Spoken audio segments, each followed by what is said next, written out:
Então, recentemente saiu uma prévia da animação de 35 anos do Sonic que foi extremamente bem animada. E isso conseguiu despertar uma ideia que eu venho tendo há muito tempo. Depois de tantos jogos, filmes, quadrinhos e séries, como seria uma animação que realmente pudesse ser chamada de a série animada definitiva do Sonic? Não desenhos desatualizados, tipo as séries dos anos 90, e não uma série com um orçamento baixo, tipo Sonic X, nem um sitcom de comédia como Sonic Boom, e definitivamente não uma animação infantil que desperdiça seu conceito como Sonic Prime. Mas sim um projeto que tratasse Sonic como uma franquia capaz de entregar uma história épica, personagens memoráveis e cenas de ação que fariam qualquer fã voltar toda semana para assistir. E sinceramente, eu acho que hoje a SEGA finalmente tem as peças necessárias para fazer isso acontecer. A primeira decisão seria o estúdio responsável por animar esse projeto. E aqui existem dois candidatos que fazem muito sentido. O primeiro é a Gigax, que simplesmente impressionou todo mundo com os curtas mais recentes de Sonic, principalmente o Shadow Dark Beginnings. O estilo deles em 3D, cel shaded, consegue fazer algo muito difícil. Parece um anime desenhado à mão, mas mantendo toda a liberdade de câmera e coreografia que o 3D oferece. As animações têm um peso absurdo, a velocidade do Sonic e do Shadow finalmente parecem ter velocidade de verdade, os efeitos de energia são lindos, as expressões faciais são extremamente naturais e, principalmente, as cenas de luta têm uma fluidez quase inacreditável. Não parecem apenas personagens correndo de um lado para o outro. Existe impacto e direção cinematográfica. É aquele tipo de animação que me faz voltar para assistir em câmera lenta só para reparar em detalhes que passaram despercebidos na primeira vez. Do outro lado, como uma outra opção, a gente tem a Powerhouse Animation Studio, um estúdio que já provou várias vezes que entende o Sonic. Eles produziram várias animações promocionais, como a abertura de Sonic Origins e Sonic Dream Team, e diversos outros projetos promocionais na franquia. O estilo deles é completamente diferente. Em vez do 3D cel shaded, eles trabalham com um 2D extremamente bonito, cheio de personalidade e com uma qualidade que lembra as melhores animações da atualidade.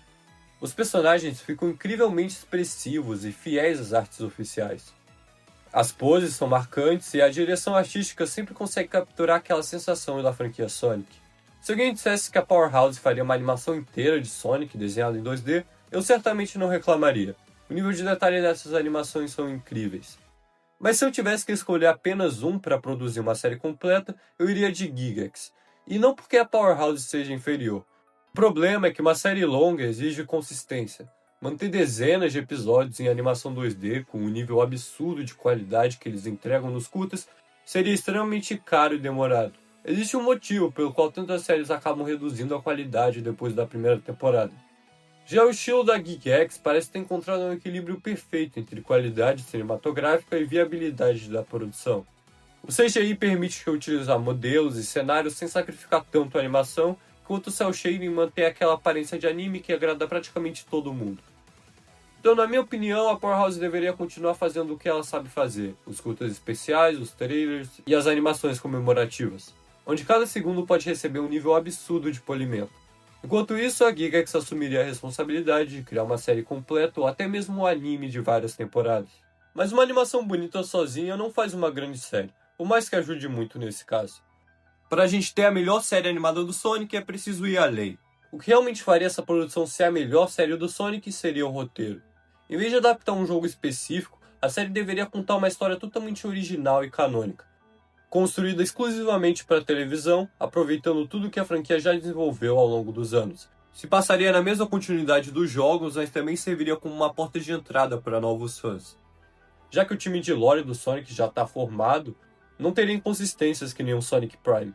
A ideia central seria mostrar Sonic enfrentando uma ameaça que não pode ser derrotada apenas correndo mais rápido. E sim, o Eggman continua sendo um dos grandes vilões, mas aos poucos percebe que algo muito maior está manipulando os acontecimentos.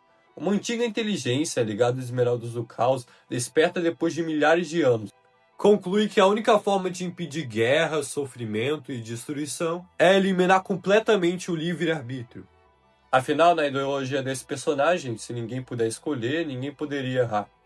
É uma filosofia assustadora, porque não vem de intenções malignas ou egocêntricas que nem o Eggman, mas sim de uma lógica sem ego nenhum. Pela primeira vez, Sonic enfrentaria um inimigo que não quer conquistar o mundo por ganância ou poder, mas porque acredita sinceramente estar salvando toda a existência. Ela poderia até ser um agente ou um aspecto do The End, que está mandando esse vilão para vencer o Sonic. Já que o The End tem várias formas, né? Então poderia funcionar assim, e isso agregaria na continuidade da franquia. Essa dinâmica criaria um contraste perfeito com a personalidade do Sonic. Ele nunca foi apenas um personagem rápido. Desde o primeiro jogo, a sua essência sempre foi liberdade. Ele odeia regras impostas, odeia tiranos e acredita que cada pessoa deve escolher seu próprio caminho, mesmo que isso signifique cometer erros. Essa seria a principal batalha da série. Não apenas uma disputa física, mas uma guerra de ideologias. Enquanto o vilão tenta convencer todos de que um mundo controlado é um mundo perfeito, Sonic luta para provar que viver livre, mesmo com todos os riscos, vale muito mais do que viver preso em uma falsa paz. Essa nova entidade surgiu do caos das Esmeraldas, e sendo conectada às Esmeraldas do Caos, essa entidade vive em constante incerteza, odiando todas as infinitas possibilidades que o universo do Sonic tem para oferecer. E sendo um aspecto do The End, faz sentido que ela seja assim. E cada personagem teria um arco muito bem desenvolvido. O Tails mostraria para a entidade que a lógica e a emoção se interligam quando se toma decisões. Sim, eu tô criando um novo arco de personagem pro Tails, em vez de repetir o arco dele querer ser independente do Sonic e tal. Não, eu tô criando uma coisa nova. O que também não é uma coisa muito difícil, mas a SEGA geralmente não faz isso. Durante boa parte da série, o Tails se perguntaria se ele devesse seguir a opção mais emocional ou intelectual, no fim encontrando um equilíbrio entre os dois. O Knuckles enfrentaria o conflito entre seu dever como guardião e seu desejo de finalmente viver uma vida própria, continuando seu arco do Frontiers e testando quão longe ele consegue ficar da Esmeralda Mestre. Já Amy Rose começa percebendo que o verdadeiro plano do vilão só funciona porque milhares de pessoas aceitam abrir mão da própria liberdade em troca de segurança, demonstrando que convencer alguma pessoa é muito mais difícil do que apenas vencer ela. Já o Shadow talvez teria o arco mais interessante de todos. Ao perceber que o plano do vilão poderia realmente acabar com sofrimento e guerras, ele iria questionar se a liberdade vale mesmo o preço que a humanidade paga por ela, nunca deixando claro de que lado realmente está. A Rouge atuaria como uma agente dupla. O Omega continuaria sendo praticamente uma máquina de destruição ambulante, e já o Silver chegaria de um futuro completamente diferente do que estamos acostumados. Em vez de um mundo destruído, ele viria de uma realidade supostamente perfeita. Perfeita até demais.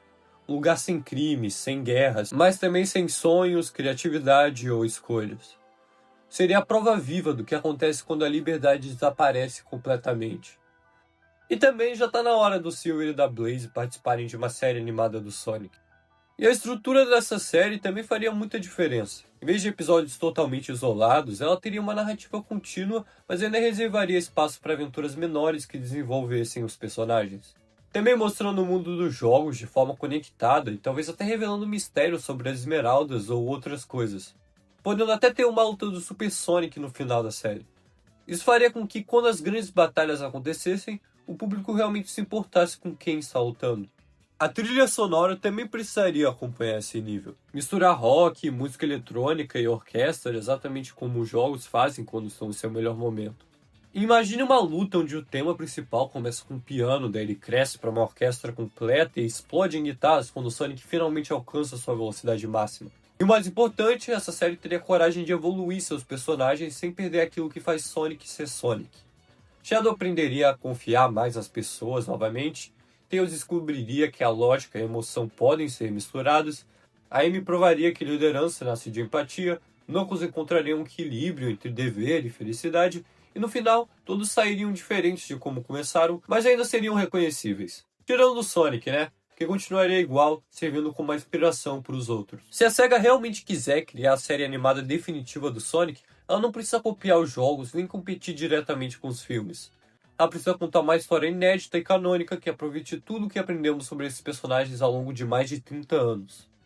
Na minha opinião, a fórmula perfeita seria a Gigax comandando uma série em 3D com qualidade cinematográfica, enquanto a Powerhouse continuaria produzindo os curtas especiais em 2D que funcionem como prólogos, epílogos ou histórias paralelas. Assim, cada estúdio faria exatamente aquilo que é melhor. O resultado seria uma animação visualmente espetacular, consistente por várias temporadas ou só uma temporada, e principalmente uma história capaz de mostrar por que o Sonic continua sendo, depois de tantas décadas, um dos maiores ícones dos videogames.